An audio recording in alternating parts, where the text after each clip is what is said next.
Hello friends, बहुत बहुत स्वागत है आपका। आज हम लोग इस वीडियो में आपके क्लास 10th ज्योमेट्री का थर्ड चैप्टर स्टार्ट करने जा रहे हैं फ्रेंड्स, जिसका नाम है सर्कल।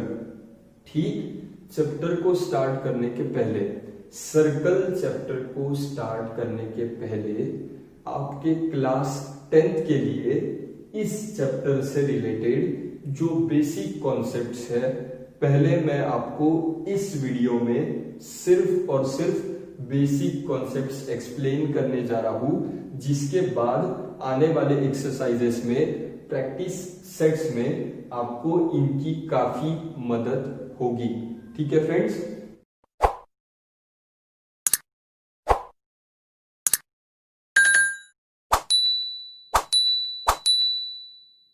तो हम लोग इस वीडियो में बेसिकली बेसिक कॉन्सेप्ट्स को सीखने जा रहे हैं।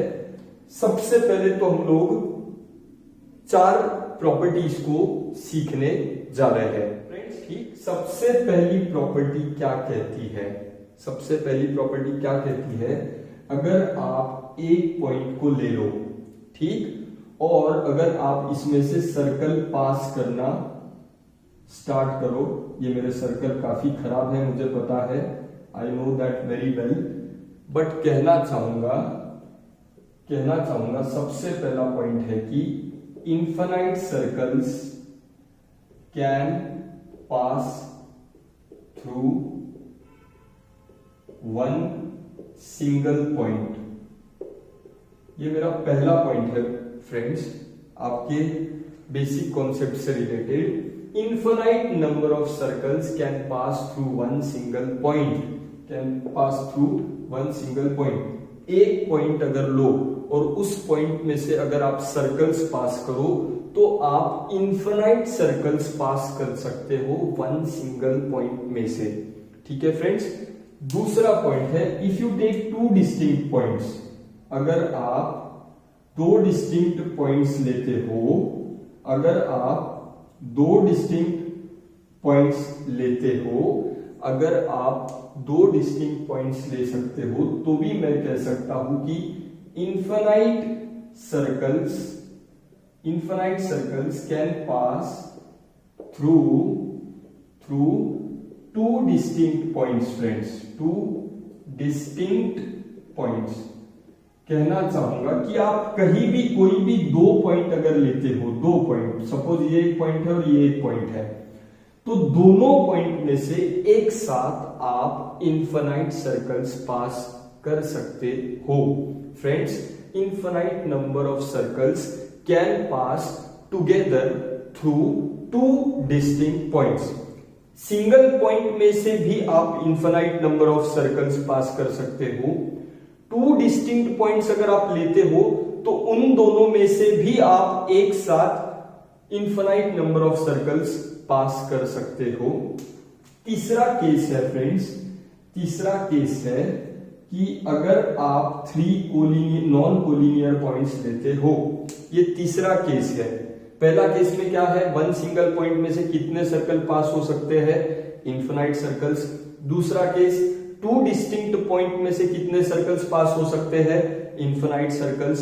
तीसरे केस में 3 नॉन कोलिनियर पॉइंट्स हमने लिए हैं फ्रेंड्स, 3 नॉन कोलिनियर पॉइंट्स। और अगर 3 नॉन कोलिनियर पॉइंट्स का बात करें, अगर 3 नॉन कोलिनियर पॉइंट्स का बात करें, तो it is mathematically proved that there is one and only one. दोस्तों, 1 एंड ओनली 1 का मतलब है सिर्फ और सिर्फ एक। ठीक, there is 1 and only 1 unique circle which can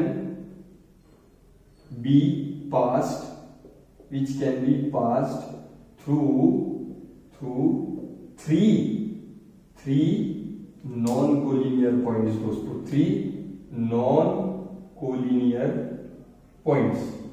तो ये कौन सा केस है फ्रेंड्स कि अगर आप 3 नॉन कोलिनियर पॉइंट्स लेते हो, अगर आप 3 कहीं भी कैसे भी 3 नॉन कोलिनियर पॉइंट्स दुनिया में कहीं भी अगर आप 3 नॉन कोलिनियर पॉइंट्स लेते हो और अगर आप उसमें से सर्कल पास करने का कोशिश करो तो there is one and only one circle which can pass through 3 non collinear points.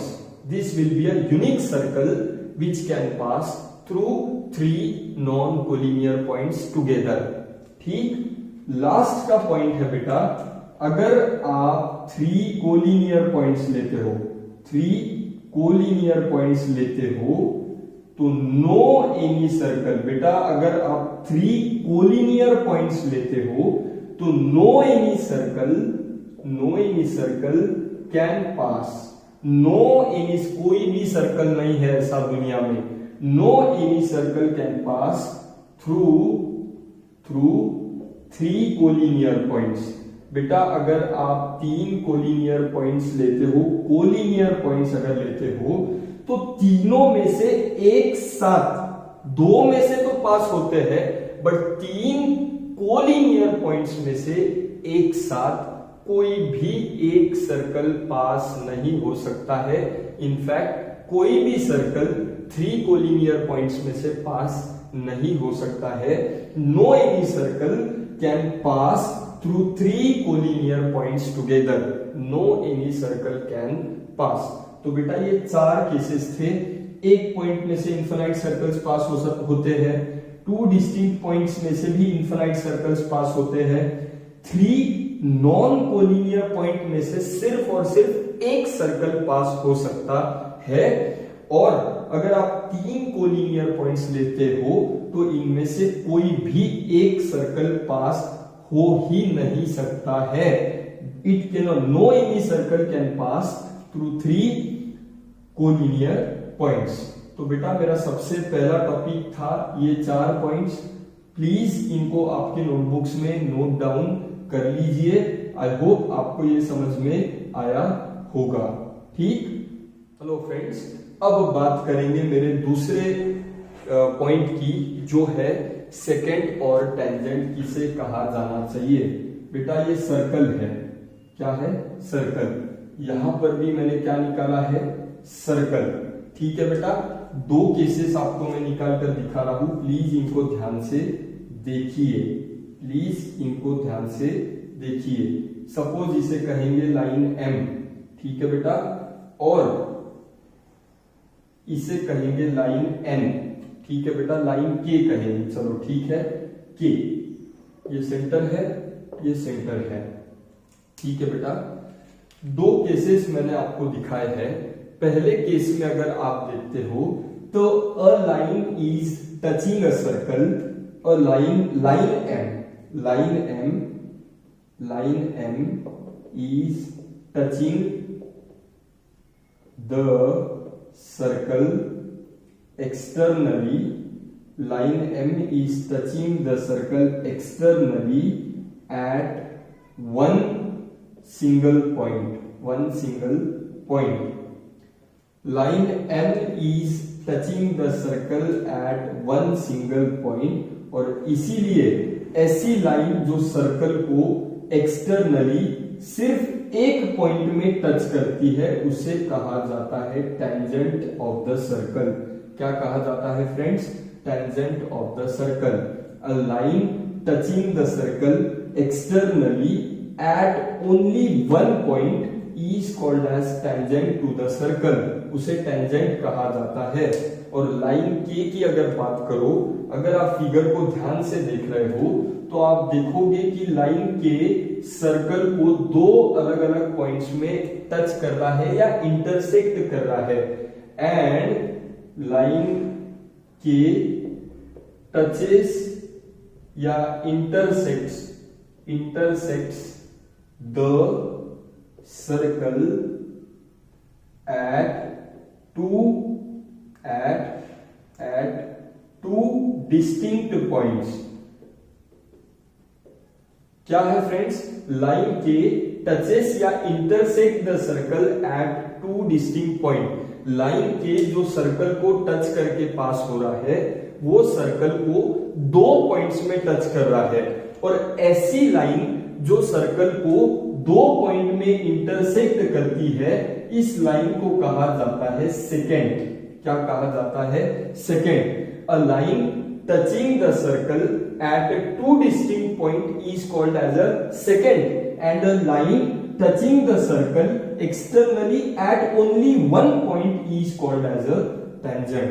तो फ्रेंड्स, आई होप आपको बढ़िया तरीके से ये दोनों भी पॉइंट समझ में आए होंगे कि किसे टेंजेंट कहा जाना चाहिए और किसे सेकेंड। बेटा, टेंजेंट यानी ऐसी लाइन जो सर्कल को कहीं से भी एक्सटर्नली सिर्फ एक पॉइंट में टच करती हो, उसे आप कहोगे टेंजेंट। और ऐसी लाइन जो सर्कल को दो पॉइंट में इंटरसेक्ट करती हो, कितने? दो पॉइंट में इंटरसेक्ट करती हो, उसे आप कहोगे सेकेंड। तो इस केस में लाइन एम है टेंजेंट और इस केस में लाइन के है सेकेंड। आई होप टेंजेंट और सेकेंड किसे कहा जाना चाहिए ये आपको बढ़िया तरीके से समझ में आया हो। फ्रेंड्स, अब इन दोनों के बाद मैं आपको तीन स्टेटमेंट्स एक्सप्लेन करने जा रहा हूं, क्योंकि इस एकेडमिक ईयर में जनरली आपको टेंजेंट या कोई भी थ्योरम, जनरली थ्योरम का प्रूफ आपको पूछा जाने वाला नहीं। जनरली बस आपको थ्योरम का स्टेटमेंट क्या है ये समझना जरूरी है। तो बेटा, अगले पॉइंट में मैं आपको तीन स्टेटमेंट्स आपको मैं समझाने जा रहा हूं, प्लीज ध्यान से देखिए।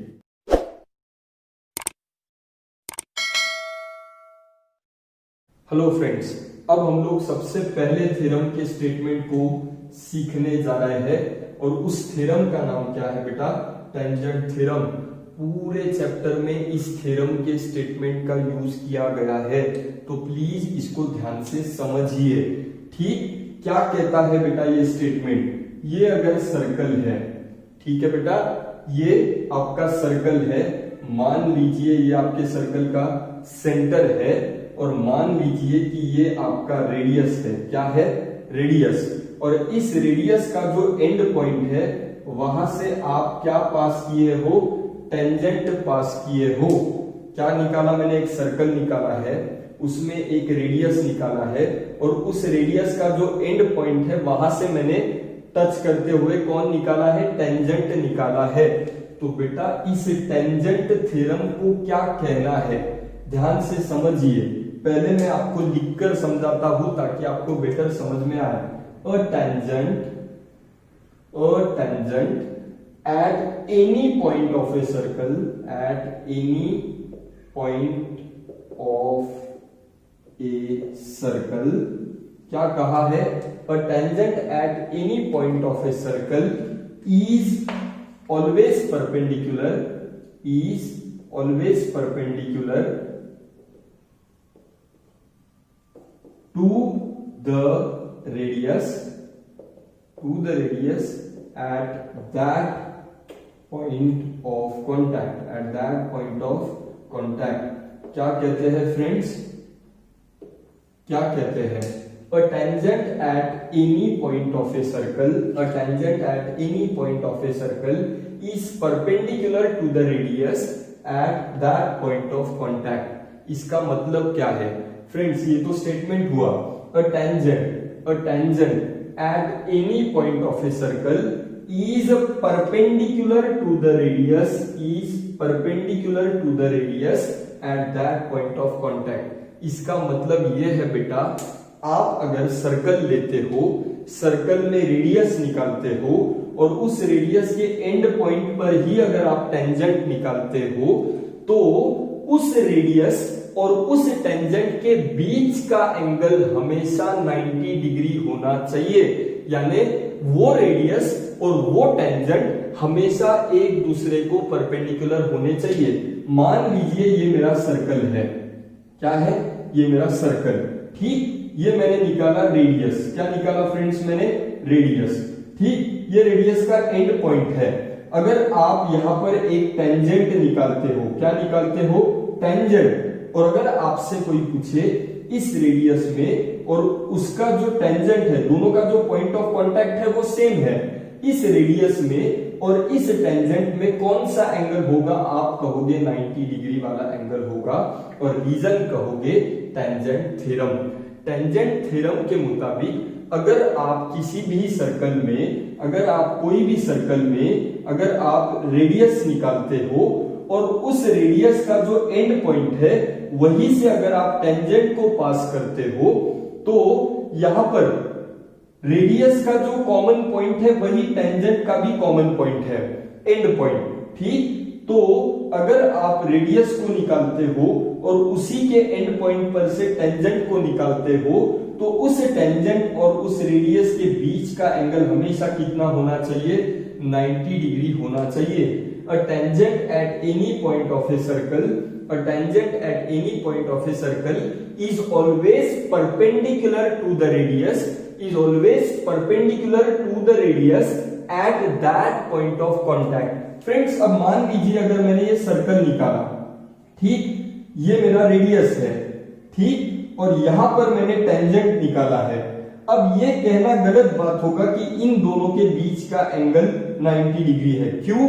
आप कहोगे सर यहाँ पे टेंजेंट है, यहाँ पे रेडियस है, आपने तो कहा कि इन दोनों के बीच का एंगल 90 डिग्री होना चाहिए। बेटा, मैंने ये भी कहा कि a tangent will always be perpendicular to the radius at a common point of contact, at a common point of contact, यानी उस रेडियस का उस टेंजेंट का एक कॉमन पॉइंट होना चाहिए और तभी उनके बीच का एंगल कितना होगा? 90 डिग्री होगा। So a tangent at any point of a circle is always perpendicular to the radius at that point of contact. ठीक है बेटा, तो रेडियस अगर लेते हो और बाहर से उसी रेडियस के एंड पॉइंट पे से अगर आप टेंजेंट निकालते हो, पास करते हो, तो उस टेंजेंट और उस रेडियस के बीच का एंगल होना चाहिए 90 डिग्री, यानी tangent must be perpendicular to the radius as per the tangent theorem, as per the tangent theorem. तो फ्रेंड्स, ये मेरा पहला स्टेटमेंट था। ठीक है फ्रेंड्स, अब हम सेकंड स्टेटमेंट समझने जा रहे हैं, वो है कॉन्वर्स ऑफ टेंजेंट थ्योरम। क्या है कॉन्वर्स ऑफ टेंजेंट थ्योरम? क्या कहता है फ्रेंड्स, मान लीजिए ये आपका सर्कल है, आपको क्वेश्चन में दिया है कि ये आपका सर्कल है, ये आपका रेडियस है। क्या है? ये आपका रेडियस, और उस रेडियस के पॉइंट ऑफ एंड पॉइंट पर अगर आप कोई लाइन निकालते हो, ये कौन सी लाइन है मैंने इसके बारे में कोई भी बात करी नहीं। मान लीजिए ये एक आपका सर्कल है और उस सर्कल का ये रेडियस है और रेडियस के एंड पॉइंट पर अगर आप कोई लाइन निकालते हो और अगर आपका रेडियस और वो लाइन एक दूसरे को परपेंडिकुलर हो, मैंने आपको क्या कहा, if you draw a circle and if you draw a radius and if you draw a line which is perpendicular to the radius at a point of contact, then that line would be called as the tangent, that line would be called as the tangent। कहने का तात्पर्य क्या है friends? कहने का तात्पर्य क्या है, if a line is perpendicular, if a line is perpendicular to the radius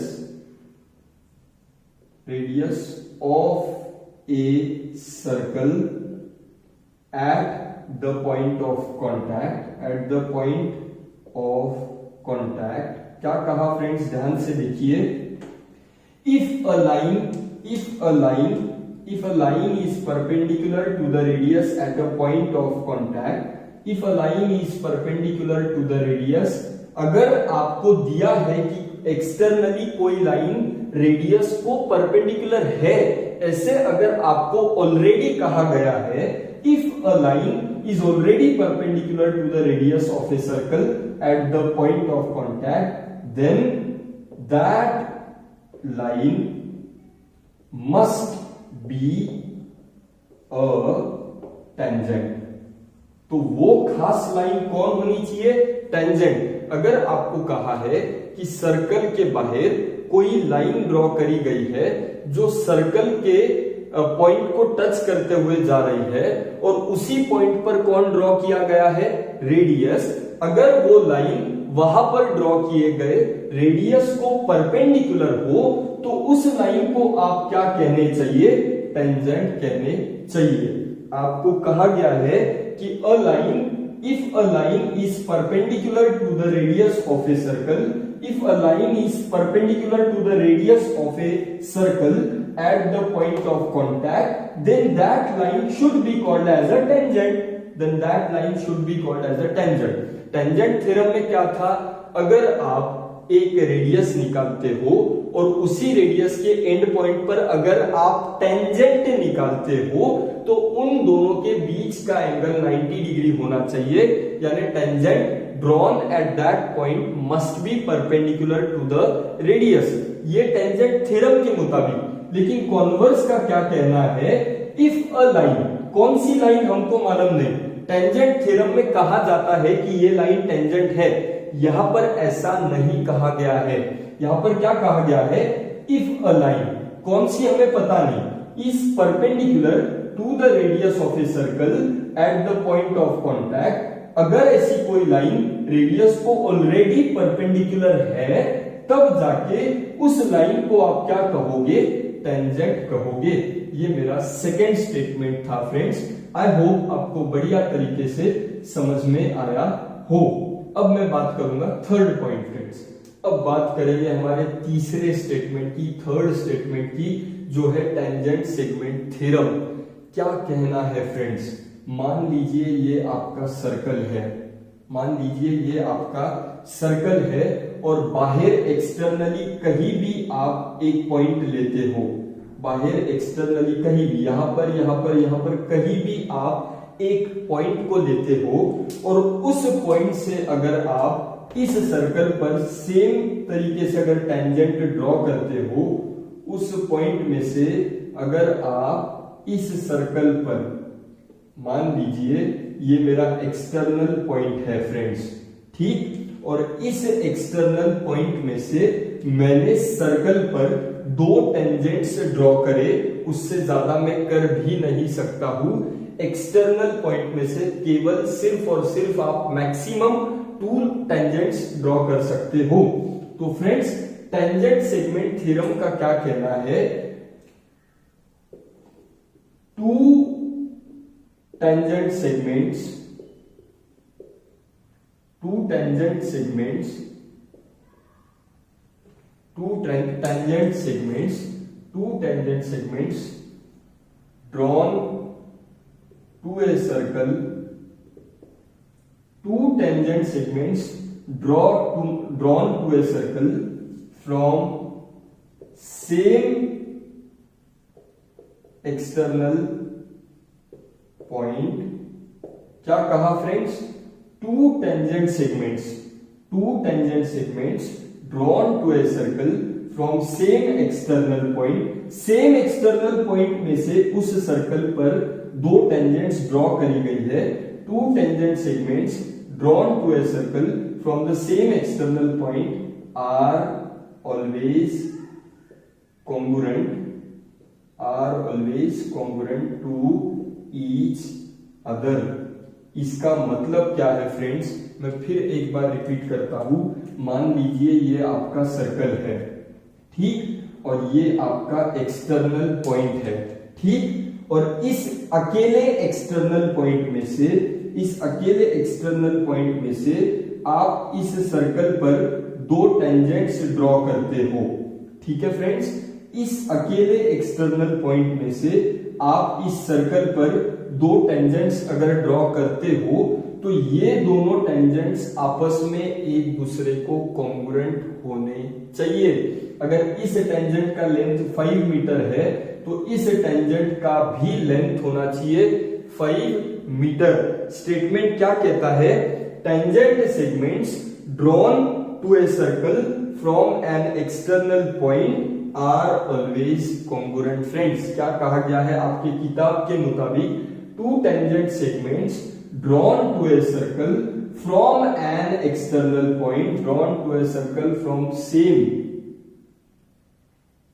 one external point are always congruent to each other।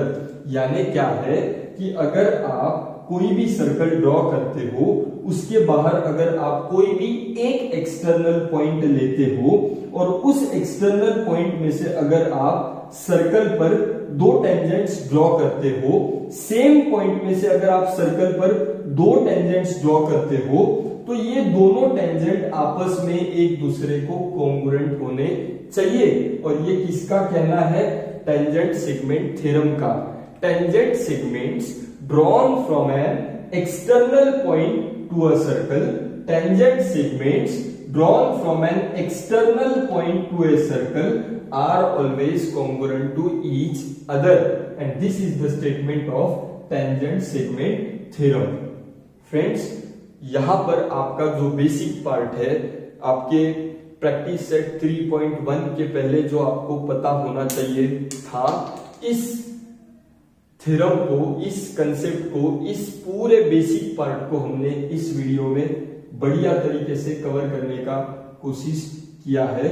Friends, अगर आपको वीडियो पसंद, प्लीज इसको ध्यान से देखिए ताकि आपको आने वाले एक्सरसाइजेस बहुत आसानी से जाए। हमारे चैनल पर आपको अलजेब्रा, ज्योमेट्री, साइंस 1, साइंस 2 सारे वीडियोस में अवेलेबल कराने का कोशिश करता हूं। Please go through all those videos. अगर आपको वीडियो बिल्कुल पसंद आते हो तो याद से ज्यादा उनको लाइक करिए, शेयर करिए अपने फ्रेंड्स के साथ, और हमारे चैनल आनंद हिरन ट्यूटोरियल्स को जरूर सब्सक्राइब करिए friends. Thank you so much.